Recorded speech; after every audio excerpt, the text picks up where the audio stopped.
목회자들의 설교 준비와 변화하는 세상을 이해하는 데 도움을 주는 통계 자료를 전해드리는 목회인데이터 순서입니다. 오늘은 코로나19 이후 기독교인들에 대한 일반인들의 생각이 어떻게 변했는지 알아보겠습니다. 목회데이터 연구소 김진양 부대표 나오셨습니다. 어서 오세요. 네, 안녕하세요. 네, 코로나19 이후에 우리 생활이 정말 많이 변했잖아요. 그렇죠. 가장 많이 영향을 받은 일상생활이 있다면 어떤 게 있을까요? 예, 일상생활에 여러 분야에서 영향을 많이 받았는데요. 네. 아무래도 코로나 기간 동안에 다른 사람으로부터 코로나가 전염될 것을 염려하기 때문에 대인관계, 그다음에 친구나 직장 동료 관계에서 영향을 받았다는 비율이 제일 높게 나옵니다. 65%가 그렇게 응답을 하고 있고요. 그리고 여가 생활이나 문화 생활에서 영향을 받았다는 비율이 각각 50% 내외가 됩니다. 그러니까 이 두 생활은 삶의 질하고 연관된 생활이잖아요. 그러니까 코로나 기간 동안에 이런 삶의 질도 상당히 영향을 많이 받아서 삶의 질이 저하된 그런 생활을 하고 있는 것으로 그렇게 저희가 볼 수 있겠습니다.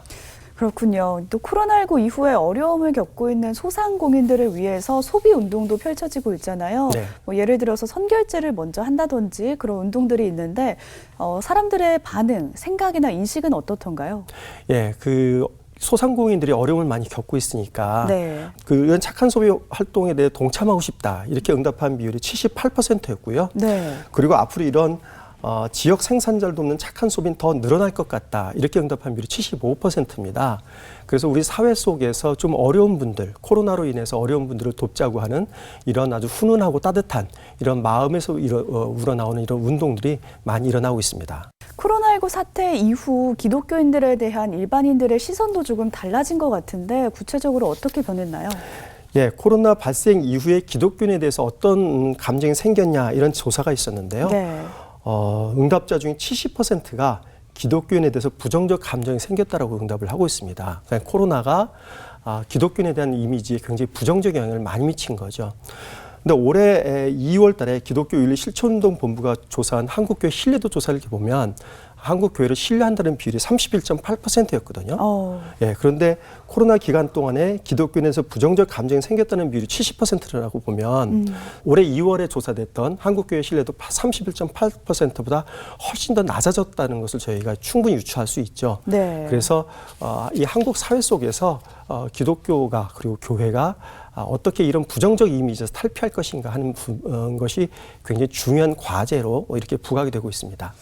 또 다른 과제 중에 하나가 예배 형태가 아닐까 싶어요. 코로나19 이후에 예배 형태가 변해야 된다, 변하는 걸 바란다라는 요구도 있지 않나요? 그렇죠.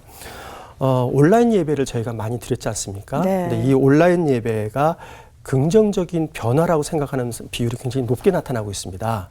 그런데 이런 긍정적인 변화라고 생각하는 측면도 있지만 또 한편의 측면은 오프라인 예배를 드리지 않고 온라인 예배를 드리는 이 변화가 앞으로도 계속 이어질 것 같다. 이런 거에 대해서는 그렇게 긍정적인 전망을 하고 있지 않아요. 그러니까 사람들 마음속에 온라인 예배가 긍정적인 변화라고 생각하면서도 과연 이것이 지속될 것인가라고 하는 거에 대해서는 좀 회의적인 반응을 보이고 있다는 거죠. 예. 즉 온라인 예배에 대해서 긍정적으로 바라보는 시각과 부정적으로 바라보는 시각이 지금 엇갈리고 있는 것이 현실인 것 같습니다.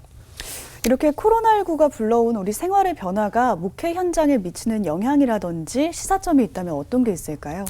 예, 코로나 이후에 우리나라 사회를 규정짓는 말 중에 하나에서 가장 새롭게 많이 알려진 단어가 언택트라는 겁니다. 네. 비대면 접촉이라는 거죠. 바로 이런 언택트 활동 중에 하나가 교회에서는 이제 온라인 예배였던 거죠.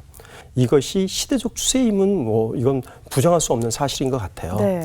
그렇다면 이런 온라인 예배를 도입할 것이냐 말 것이냐의 논의에 그치지 말고 어떻게 온라인 예배를 좀 더 적극적으로 대응을 해서 이것을 도입을 해서 어떤 방식으로 도입을 하고 그다음에 어떤 내용을 가지고 도입할 것인지 이런 부분에 좀 더 많은 논의를 해서 교회가 본질을 지키면서도 시대의 변화에 맞춰서 교회가 적응해 나가는 이런 모습들이 앞으로 저희한테 필요하지 않을까 이런 생각을 하게 됩니다. 네, 모두의 지혜가 필요하지 않나 싶습니다. 말씀 잘 들었습니다. 지금까지 세상과 교회의 흐름을 통계로 살펴봤습니다. 김진양 부대표 함께했습니다. 고맙습니다. 네, 감사합니다.